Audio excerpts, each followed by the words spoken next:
If you want to do any type of mining, there are three key aspects to consider. First, you need to secure rights to mine in a particular area. This usually means either owning the land or obtaining a license or lease from the government or landowner. Once you have the rights, the next step is extraction, physically removing the mineral-bearing material from the ground. Finally, you must process, since most minerals like copper for example aren't found in pure form.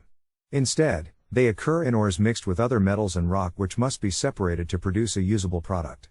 These three stages come with three main costs. The cost of securing mining rights, the cost of extraction and the cost of process. To be profitable, the total cost must be lower than the market price of the commodity. Story: all metals mining has happened on land. There are only limited deposits to valuable metals on land. The deposits that are easiest to mine are exploited first. So, over time, you need to move on to more and more difficult deposits that are more costly to extract. Land-based mining also comes with environmental consequences such as the need to chop down forests to mine the metals underneath. Electric grid turns to renewable energy. Demand for many metals is expected to, for example, a large offshore wind turbine can contain up to 30 metric tons of copper. Electric vehicle batteries can require large amounts of nickel, cobalt and manganese. As demand for these metals increase, many fear that may not be possible to supply sufficient quantities from land-based mines, at least not at an acceptable economic or environmental cost. So in recent decades, attention has turned to oceans which have vast metal resources that have yet to be exploited. Scientific research conducted in the late 1970s has large quantities of cobalt, nickel, manganese, copper, and other valuable metals on the ocean floor. The metals on the sea floor are worth hundreds of billions of dollars at current market prices. But these valuable resources will be an endeavor of daunting cost and complexity. Remember the three main costs of mining: securing the license, extracting the ores and processing the ores into usable commodities. Deep-sea mining poses unique challenges in all three aspects. First, let's talk about the licensing. Every nation that borders the ocean has an economic zone extending 200 nautical miles or 370 kilometers from their shores. Any nation is free to grant deep-sea mining rights within their exclusive economic zone. Deep-sea mining in air national waters is regulated by the International Seabed Authority, which is part of the United Nations. We will discuss them in detail later. Once you secure a license, the technical challenges are immense. You need to send a remote-controlled rover to the bottom of the ocean, pick up the metal-containing ores and separate them from the dirt and other debris on ocean floor. You then need to pump them thousands of meters up to a boat on the surface of the ocean. The first serious attempt at deep-sea mining was made by Nautilus Minerals. Nautilus was founded in Canada in 1997 by an Australian-born geologist named David Hayden. 2001, Hayden's friend, Gerard Barron, invested $26,000 into adventure. Barron made his fortune by founding an advertising company in Australia. In 2007, Nautilus listed its shares on the Toronto Stock Exchange merger. A reverse merger is an alternative to a traditional IPO whereby a private company acquires a defunct penny stock company so as the stock exchange listing.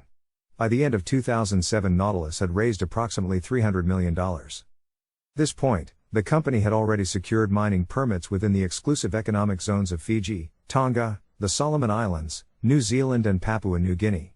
Of these licenses, the most promising was the so-called Solwara 1 area off the coast of Papua New Guinea. In exploration activities had already identified high-grade copper and gold deposits at a depth of 1.7 kilometers. The original plan was for Nautilus to be in mining in 2009, just 2 years after going public. This timeline proves to be widely optimistic. Commercial deep-sea mining has never been done before. Specialized equipment need to be designed and built from scratch. Nautilus hired a UK-based company called Soil Machine Dynamics to build a massive underwater rover with a crushing device to crush rocks in a small enough pieces up to the surface. They hired a Belgian company called which specializes in building dredging ships. They needed a custom ship that could deploy massive hydraulic pumps to pump up the minerals almost 2 kilometers from the ocean floor. It was supposed to be delivered in 2009, but in 2007, for reasons that are not entirely clear, the order was cancelled. So they instead signed a contract with the Singaporean company called Sea Tech Solutions, which would build a specialized ship for Nautilus at a shipyard in China. 8. Day Hayden stepped down as CEO of Nautilus. He said the company needed new leadership. Why he thought he was no longer capable of leaving the company is unclear. After Hayden stepped down, Nautilus was briefly led by a man named Stephen Rogers, who I was not able to find any pictures of. In 2012, Rogers was replaced by an experienced mining executive named Mike Johnson. Despite the engineering delays, there are some reasons to be optimistic. Nautilus had the full support of the Papua New Guinea or PNG government. Starting in 2011, the PNG made a series of investments into Nautilus, ultimately totaling $120 million. This was in exchange for 15% of the profits generated by Saltware 1 mining projects. In addition, PNG would receive a percentage of the revenue as royalties under the terms of the mineral extraction license. PNG, relatively small and poor country. At the time, their entire government budget was only about $3.5 billion. So, a $120 million investment into Nautilus was huge. So, let's look at the details of Saltware 1 project. There's an underwater volcano. The area around the volcano is rich in copper and gold ores. The undersea rover is connected via a giant 1.7 kilometer long tube that goes onto a surface vessel. Dirt and ores are pumped up the 1.7 kilometer tube. It's certainly possible to extract resources from the ocean floor. For example, offshore oil rigs have been used for decades and the deepest ones reach down more than 2 kilometers. But there are a few key differences between drilling oil and mining for metals. Firstly, oil is a liquid, making it far easier to pump. Secondly, the oil deposits are in a fixed location. So, you can build a massive stationary oil rig to house all the heavy equipment. In the case of deep sea mining, the metal ores are spread out sparsely on the surface of the ocean floor over a wide area. Thus, the undersea rover and surface vessel need to be mobile. The metal ores are very heavy, requiring massive hydraulic pumps to lift up to the surface, and you only have limited space on the support to house the pumps and all the other necessary equipment. Difficult engineering challenge. By 2018, the Chinese shipyard was still working on Nautilus' customized surface vessel. Nautilus did not pay for it upfront. Instead, they were required to make installment payments over the course of the construction. In 2018, Nautilus ran out of money and defaulted on these installment payments. In 2019, Nautilus declared bankruptcy and ceased operations before mining a single ounce of minerals. Public, they estimated they would need $120 to $150 million of capital expenditures to begin mining. By the time they went bankrupt, they accumulatively raised and burned through $686 million, or approximately 5 times their original cost estimate. By the end, they had procured the undersea rover and hydraulic pump system. But we don't know if these would have even worked in practice, because they did not have the customized surface vessel. When Nautilus declared bankruptcy in 2019, its shareholders suffered a total loss on their investments, but one person who profited handsomely was Gerard Barron. Back in 2001, he invested $26,000 to buy a significant stake in the company. Shortly after Nautilus went public in 2007, he sold all of his shares for $31 million, backing a gain of more than 100 times. He would later tell Bloomberg News, quote, "I originally invested in Nautilus not because I knew mining, but because I just sort of thought it sounded cool, and I sold out at the right time," unquote. Remember that David Hayden, the founder of Nautilus Minerals, stepped down as CEO in 2008, just 1 year after the company went public. In 2011, he founded a new company called DeepGreen Resources. He hired Gerard Barron to help them talk to investors and raise capital. DeepGreen aimed to mine metals from the bottom of the ocean. He started selling his shares of Nautilus to fund DeepGreen. Perhaps by the early 2010s, it had become obvious to Hayden that Nautilus would be a failure. But if so, why would he expect his second deep-sea mining startup to be any more successful? DeepGreen plants the mine in the zone, or CCZ. CCZ is located in the middle of the Pacific Ocean. It is in international waters far outside the exclusive economic zone of any country. This means is regulated by the International Seabed Authority, or ISA. The CCZ has large quantities of polymetallic nodules which contain metals including copper, nickel, cobalt, and manganese. The seabed in the CCZ is approximately 4 kilometers beneath the surface of the ocean. It is significantly deeper in the Saltware 1 deposits that Nautilus failed to mine. In 2017, Barron was appointed as CEO of DeepGreen Resources. Barron has no formal training in geology. His main skills are in advertising and fundraising. In 2019, Gerard Barron attended a mining conference in South Africa where he tried to raise funds for the company. While he was there, he gave a short interview where he talked about DeepGreen's prospects. As we start to move down the pre-feasibility as we are now and into feasibility, what we're going to find is that the challenges aren't as great as people might have imagined, because back in the 1970s, they started to collect these metals from the ocean floor. It was only the regulations that stopped them, and so the regulations are now much more secure. That we have exploration licenses. By the middle of next year we are confident that we'll have exploitation licenses, so that gives us a legal framework under which to operate, and so then it's just about solving some of those other little, like lifting them up 4 meter. But engineers love solving a problem, and of course we're engaging industry. According to Barron, the technical challenges of deep-sea mining aren't that difficult. The only reason it hasn't been done is because there is no way to get regulatory approval. However, this is a gross misrepresentation. He gave this interview in 2019, the same year that Nautilus Minerals declared bankruptcy after burying through almost $700 million of cash. Nautilus was operating within the territorial waters of Papua New Guinea. They need to get a license from the government of Papua New Guinea, which they did. The reason Nautilus failed is because of the extreme technical challenges of extracting minerals almost 2 kilometers beneath the ocean surface. The International Seabed Authority is an air-governmental body founded in 1994 and headquartered in Jamaica. It has 167 member states plus the European Union. Companies that want to conduct deep-sea mining in international waters need to be sponsored by the government of an ESA member state. When a company ever receives a license to mine international waters, they'll have to pay royalties to the ESA. The ESA will distribute the royalties amongst its member states. The idea is that air national waters are a common resource. The economic value of deep-sea mining should be distributed to all countries in an equitable manner. In 2011, DeepGreen created a subsidiary called Nauru Ocean Resources Incorporated, or NORI. NORI is domiciled in the tiny island nation of Nauru. Through this subsidiary, they are able to be sponsored by Nauru, which is a member nation of the ESA. And for the sponsorship, DeepGreen agreed to pay royalties to the Nauru government once they begin mining in the CCC. This is in addition to the royalties they will have to pay to the ESA. With the help of Nauru, DeepGreen obtained a 15-year exploration license for an area within the CCC spanning approximately 75,000 square kilometers. However, this only allowed DeepGreen to conduct tests and create environmental impact reports. They are not yet allowed to commercially extract any nodules. 2021, DeepGreen changes name to the Metals Company and went public on a Nasdaq by merging with a SPAC. The SPAC transaction the company at $3 billion. In their SPAC presentation, the Metals Company, or TMC, estimated that projects sponsored by Nauru had a net present value of $6.8 billion.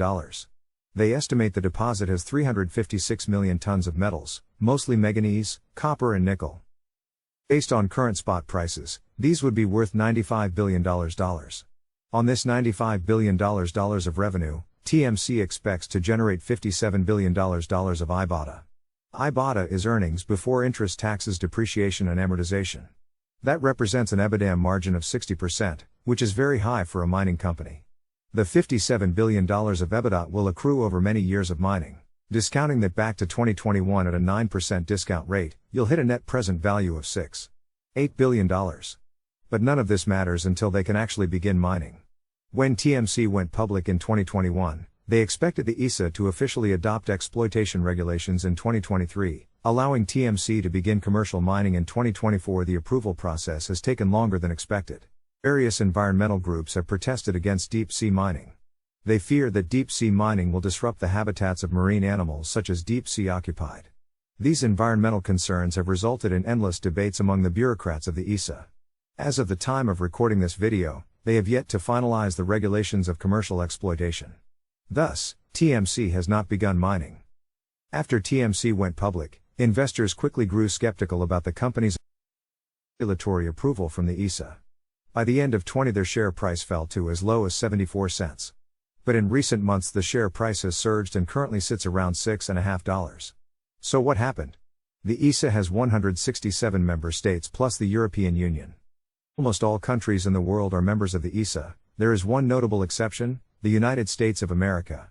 Entry into the ESA would require ratification by the U.S. Senate.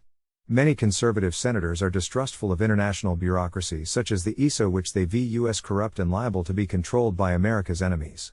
The U.S. does not recognize the dignity of the ESA.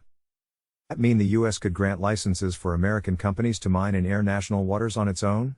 What if the licenses granted with the U.S. overlap with the licenses granted to different companies by the ESA? Up until now, these questions have been of a theoretical nature because neither the U.S. nor the ESA is granted any commercial mining licenses. But this may soon change. On April 24, 2025, Donald Trump signed an executive order titled Unleashing America's Offshore Critical Minerals and Resources. The executive order instructs the Secretary of Commerce to expedite the process for reviewing and issuing seabed mineral exploration licenses and commercial recovery permits in areas beyond national jurisdiction under the Deep Seabed Hard Mineral Resources Act. Beyond national jurisdiction means in international waters beyond the exclusive economic zone of the United States. The authority for this executive order comes from the Deep Seabed Hard Mineral Resources Act passed in 1980.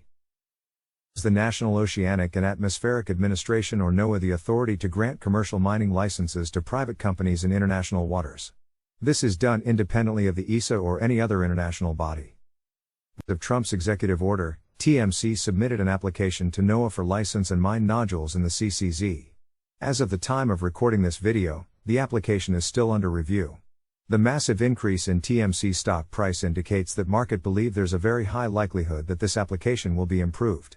And there are some reasons to be optimistic. Trump is not known to care much for environmental causes. So it probably won't care if the mine processes shrubs the habitats of some deep sea occupy. There are potential problems. The nodules are made up of mostly rock and also have various metals in them. For these metals to be of any use, the nodules need to be processed and the pure metals separated out from the rock. TMC does not have any capability to process the nodules on its own.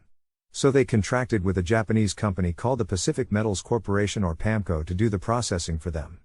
PAMCO will do this at one of his facilities located within Japan. Order specifically directs the Secretary of Commerce to encourage the development of nodule processing capabilities within the U.S. or U.S. flag vessels. The metals company is headquartered in Canada. They're using a Japanese company to process the nodules. And as we'll discuss shortly, they're contracting a Dutch company to do the actual deep sea mining. They don't have any significant operations in the U.S. Why should the U.S. government give a license to a Canadian company to conduct deep sea mining in international waters? It does sense. Let's go out on a limb and assume that TMC received a license from the Trump administration and there are no conflicts with the ESA. In that case, TMC can begin mining. Under their exploration license from the ESA, TMC has already done small pilot trials and they can indeed pick up nodules from 4 kilometers underwater. But will this be profitable on a large? In their SPAC presentation they said they expect to achieve eBay margins of 60%, but how did they come up with that number back in 2021? They hired a consulting firm to conduct a so-called initial assessment. The initial assessment contained various assumptions about operating costs. On May 27, 2025, a short-selling firm called Iceberg Research published a short report targeting TMC. Their main allegation is that the cost of deep-sea mining are multiples higher than what TMC assumed in its initial assessment. So let's look at the numbers. The initial assessment estimates for offshore operating expenses is basically the cost of sucking the nodules up to the surface of the ocean. They provided a range of estimates. At the low end they assumed it would cost $21 per ton. At the high end $32 per ton. TMC does not intend to do the deep sea mining itself. They instead partnered with a Dutch company called Allseas. Allseas designed and built the underwater rover that collects the nodules from the ocean floor. They also designed and developed the surface ship. If and when they begin commercial, it will be an Allseas crew operating the ship. TMC will pay Allseas €150 per ton of nodules extracted. Over time, as volumes increase, Allseas will provide them a bulk discount of 20%, bringing the cost down to €120, which is equivalent to $140 US. This is more than 4 times greater even than the high assessment from TMC's initial assessment. And there's the cost of processing. Part of the processing is called treatments. The initial assessment assumes that treatment will cost $100 per dry ton. Now we have to understand the between a dry ton and a wet ton. When the nodules are extracted from the ocean, they are intermixed with water and mud. If you have 100 kilograms of nodules that you pull up from the ocean, once you remove all the water and mud, you only have 76 kilograms of dry nodules. TMC's outsourcing treatment to the Japanese company PAMCO. PAMCO is a publicly traded company listed on a Tokyo stock exchange. They release investor presentations and other materials for the benefit of their own shareholders. They recently released a presentation showing the revenue they'd generate from their new nodule treatment business. Once the business is fully ramped up in fiscal year 2030, they expect to generate 22 billion Japanese yen.